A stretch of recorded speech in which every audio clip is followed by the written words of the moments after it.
اعوذ باللہ من الشیطان الرجیم بسم اللہ الرحمن الرحیم واللہ فضل بعضکم علی بعض فی الرزق، اور اللہ نے تم میں سے بعض کو بعض پر رزق میں فضیلت دی ہے۔ اب یہ رزق کی فضیلت ایک تو وہ ہے جو مادی اسباب و وسائل جو ہے، یہ بھی رزق ہے، اس میں بھی اللہ نے فضیلت دی ہے، لیکن یہ کہ کوئی سوشلسٹ اور کمیونسٹ جو ہے اس پر اعتراض کر دے گا یہ اللہ کی طرف کیوں منسوب کرتے ہو، یہ تو لوگوں نے غلط نظام بنا رکھا ہے۔ لیکن سوال تو یہ ہے کہ ذہنی صلاحیتیں بھی تو اللہ نے سب کو برابر نہیں دی، جسمانی قوت بھی تو سب کو برابر نہیں دی، یہ بھی تو رزق ہے۔ اصل رزق تو یہ ہے جو جینز ملے ہیں، جو صلاحیتیں ملی ہیں، وہ کسی کے اپنے چوائس پر تو نہیں اور سب کی برابر نہیں ہے، اس میں بھی فرق ہے، کسی کو فضیلت دی ہے، کسی کو کسی اعتبار سے، کسی کو کسی اعتبار سے۔ واللہ فضل بعضکم علی بعض فی الرزق فما الذین فضلوا براد رزقہم علی ما ملکت ایمانہم، تو تم نہیں دیکھتے کہ جن لوگوں کو رزق میں فضیلت دی گئی ہو وہ لوٹا دیتے ہوں اپنا رزق اپنے غلاموں کو، یعنی جو ان کے غلام ہیں ان کو بھی ان کے ساتھ تقسیم کر لیں، ان کو بھی مالک بنا دیں۔ یہ تو نہیں ہوتا، یہ اصل میں نفی کی جا رہی ہے کہ تم نے جو سمجھا کہ ایک بڑا خدا ہے، یہ چھوٹے خدا جو ہیں یہ در حقیقت اس کے تو ایک طرح سے یوں سمجھیے کہ خدمتگار ہی ہیں، لیکن چونکہ اس کے خدمت میں رہتے ہیں اور اس ہماری کو سفارش کر سکتے ہیں، لیکن اگر یہ چھوٹے ہیں تو جیسے تم اپنے غلاموں کو اپنے برابر نہیں کر سکتے، کیا اللہ تعالیٰ ان کو اپنے برابر کر لے گا؟ کیا ان میں سے کسی کی دھونس جو ہے اللہ کے اوپر چلے گی؟ کیا وہ اللہ سے اپنی بات بنوا لے گا؟ فہم فیہ سوا، کوئی شخص اپنے غلاموں کو اپنی ملکیت میں برابر کا شریک نہیں کرتا۔ افبنعمت اللہ یجحدون، اور کیا تو پھر کیا یہ اللہ کی جو نعمت ہے اس کا انکار کر رہے ہیں؟ واللہ جعل لکم من انفسکم ازواجا، اللہ نے تمہاری اپنی نوع ہی سے تمہاری بیویاں بنائیں، جوڑے بنائے۔ زوج کا لفظ عربی میں دونوں طرف جاتا ہے، عورت کے لیے مرد زوج ہے اور مرد کے لیے عورت زوج ہے، زوج جوڑے کو کہتے ہیں۔ واللہ جعل لکم من انفسکم، یہاں انفسکم سے مراد کیا ہے؟ تمہاری نوع، ہر جاندار کا جوڑا جو ہے اسی کی نوع میں سے ہے، ایک سپیشیز ایک ہی ہے، جو بھی جانور ہے سپیشیز ایک ہے، اس کے جینڈرز مختلف ہیں، جن سے جدا ہیں، لیکن یہ کہ جہاں تک نوع کا تعلق ہے وہ ایک ہی ہے۔ وَجَعَلَ لَكُم مِّنْ أَزْوَاجِكُمْ بَنِينَ، اور پھر تمہاری بیویوں سے یا تمہارے جوڑوں سے تمہارے لیے اس نے بیٹے بنائے، وَحَفَدَةً، اور پوتے تمہیں عطا کیے، وَرَزَقَكُم مِّنَ الطَّيِّبَاتِ، اور ساری پاکیزہ چیزیں تمہیں دیں۔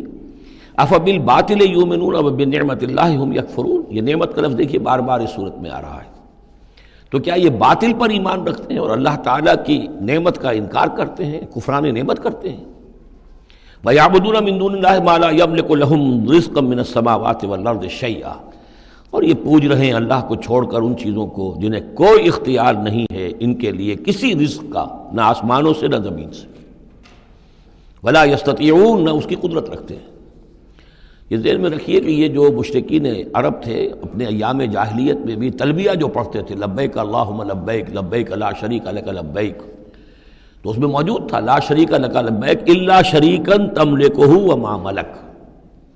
تیرا کوئی شریک نہیں ہے، ہاں وہ شریک کہ جو کچھ اس کا اختیار ہے اس کا بھی مالک تو ہی ہے، یعنی بالآخر اختیار تیرا ہی تیرا ہے، کسی تیرے شریک کے پاس کوئی اختیار جو ہے تجھ سے آزاد ہو کر آٹونومس کوئی اختیار اس کے پاس نہیں ہے۔ تملکہ وما ملک، تو ہی اس کا بھی مالک ہے اور جو بھی اس کا اختیار ہے وہ بھی در حقیقت تیرا ہی عطا کردہ ہے، یا تیرا اختیار مطلق اس کے اوپر بھی غالب ہے۔ تو گویا کہ جیسے عیسائیوں کے ہاں انہوں نے توحید کو تثلیث میں بدلا، پھر تثلیث کو توحید میں لے آتے ہیں، 3 in 1 and 1 in 3۔ اسی طریقے سے مشرکین عرب توحید کے اندر شرک پیدا کرتے تھے، شرک کو پھر لوٹا دیتے تھے توحید کی طرف۔ فَلَا تَضْرِبُوا لِلَّهِ الْأَمْثَالَ، تو دیکھو اللہ کے لیے کوئی مثالیں بیان نہ کیا کرو، اگرچہ اسی صورت میں ہم پڑھ چکے ہیں وَلِلَّهِ الْمَثَلُ الْأَعْلَىٰ، ظاہر بات ہے کہ اللہ تعالیٰ کی ایک ہستی ہے، بہت بلند و بالا ہے، اصولی طور پر تو ہم یہ کہہ سکتے ہیں کہ اللہ کی مثال یا اللہ کی شان بہت بلند ہے، لیکن کوئی مثال بیان نہیں کر سکتے اس کے لیے۔ مثال جو بھی لائیں گے عالم خلق سے لائیں گے، اپنے ذہن سے لائیں گے، محدود سوچ ہے، محدود تصور ہے، ہماری قوت متخیلہ محدود ہے، جو بھی شے لائیں گے اس محدود سے، وہ ظاہر بات ہے کہ اللہ تعالیٰ کی مطلق اور جو ہستی ہے، ایبسلیوٹ ایگزسٹنس جس کی ہے، جس کی ایٹریبیوٹس ایبسلیوٹ ہیں، ان کے اوپر اس کو کوئی مثال صادق نہیں آ سکتی، اور یہ صحیح بات ہے، اگرچہ دینا پڑتا ہے۔ اللہ کے افعال کے لیے اللہ تعالیٰ جو کچھ کر رہا ہے، جس طور سے کر رہا ہے، کچھ نہ کچھ الفاظ استعمال کرنے پڑ، اللہ کا ہاتھ، اللہ کا چہرہ، اللہ کا پاؤں، اللہ کا تخت، اللہ کی کرسی، اللہ کا عرش، اب یہ سب چیزیں آئیں گی، لیکن یہ کہ ان کی اصل حقیقت کو ہم بالکل نہیں جانتے، اور ہم خود کوئی مثال بیان کریں اللہ کے لیے اس سے روک دیا گیا۔ فلا تضربوا للہ الامثال۔ چنانچہ یہ بات جو آئی ہے سورہ شورى میں تو بلکہ کیٹیگوریکلی آئی ہے، لیس کمثلہ شیء، اس کے مثال کسی کوئی شے بھی موجود نہیں۔ ان اللہ یعلم وانتم لا تعلمون، اللہ جانتا ہے تم نہیں جانتے۔ ضرب اللہ مثلا عبدا مملوکا، اللہ نے ایک مثال بیان کی ہے تمہارے لیے ان کے شرک کی نفی کے لیے۔ عبدا مملوکا، ایک بندہ ہے، غلام ہے، مملوک ہے،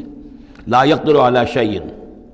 اس کا کوئی اختیار ہے ہی نہیں، کچھ کر ہی نہیں سکتا، ایک وہ بندہ ہے۔ وَمَنْ رَزَقْنَاهُ مِنَّا رِزْقًا حَسَنًا، اور ایک شخص وہ ہے جس کو ہم نے اپنے پاس سے بڑا اچھا رزق دیا ہے، رزق میں مال بھی آ سکتا ہے، علم بھی آ سکتا ہے۔ فَهُوَ يُنْفِقُ مِنْهُ سِرًّا وَجَهْرًا، پھر وہ خرچ کرتا ہے اس میں سے کھلے بھی اور چھپے بھی،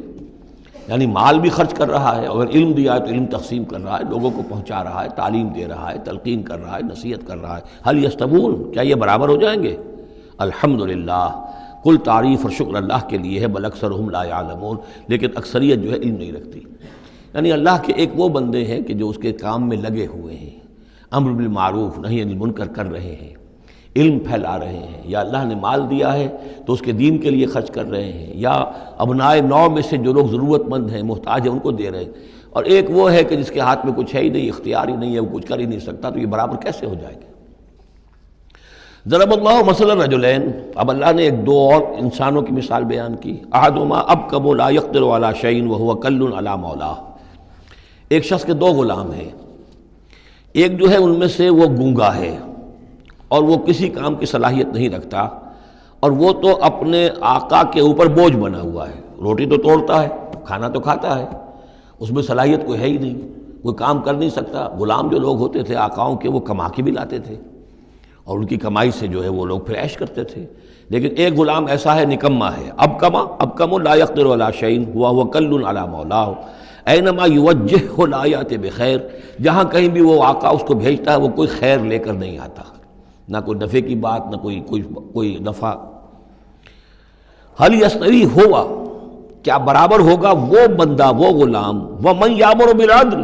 اور ایک اور غلام اس کا ایسا ہے کہ جو حکم دیتا ہے عدل کا، وہو علی صراط مستقیم، اور وہ سیدھی راہ پر قائم ہے۔ یہ مثال دے رہا اللہ تعالیٰ اپنے غلاموں کی کہ میرے بھی تو غلام، تم سب میرے غلام ہو۔ ایک میرے وہ غلام ہے کہ جو میرے رزق کو جو ہے وہ تو کھا رہے ہیں، پی رہے ہیں، لیکن میرا کام کوئی نہیں کر رہے، میرے دین کی خدمت کوئی نہیں کر رہے، میری کتاب کی خدمت نہیں کر رہے، میری مخلوق کی خدمت نہیں کر رہے، خدمت خلق نہیں کر رہے، روٹیاں توڑ رہے ہیں، میرے دیے ہوئے رزق میں سے جو ہے وہ کھا پی رہے ہیں، عیش کر رہے ہیں۔ یہ اس غلام کے مانند ہے کہ جو اپنے آقا پر بوجھ بنا ہوا ہے، اور ایک غلام وہ ہے کہ جو اس خدمت میں لگا ہوا ہے، نیکی کا حکم دے رہا ہے، بدی سے روک رہا ہے، دین کی خدمت میں لگا ہوا ہے، دین کو قائم کرنے کی جد و جہد میں تن من دھن لگا رہا ہے۔ وَهُوَ عَلَىٰ صِرَاطٍ مُسْتَقِيمٍ وَلِلَّهِ غَيْبُ السَّمَاوَاتِ وَالْأَرْضِ، آسمانوں اور زمین کے سارے بھید، ساری کھلی باتیں، ساری چھپی باتیں اللہ ہی کے لیے ہیں۔ وَمَا أَمْرُ السَّاعَةِ إِلَّا كَلَمْحِ الْبَصَرِ، اور قیامت کا معاملہ تو بس ایسے ہوگا جیسے ایک نگاہ کا لپک جانا، اچانک آ جائے، او ہوا اقرب، یا شاید وہ اس سے بھی قریب تر ہو۔ ان اللہ علی کل شیء قدیر، یقیناً اللہ تعالیٰ ہر چیز پر قادر ہے۔ صدق اللہ العظیم۔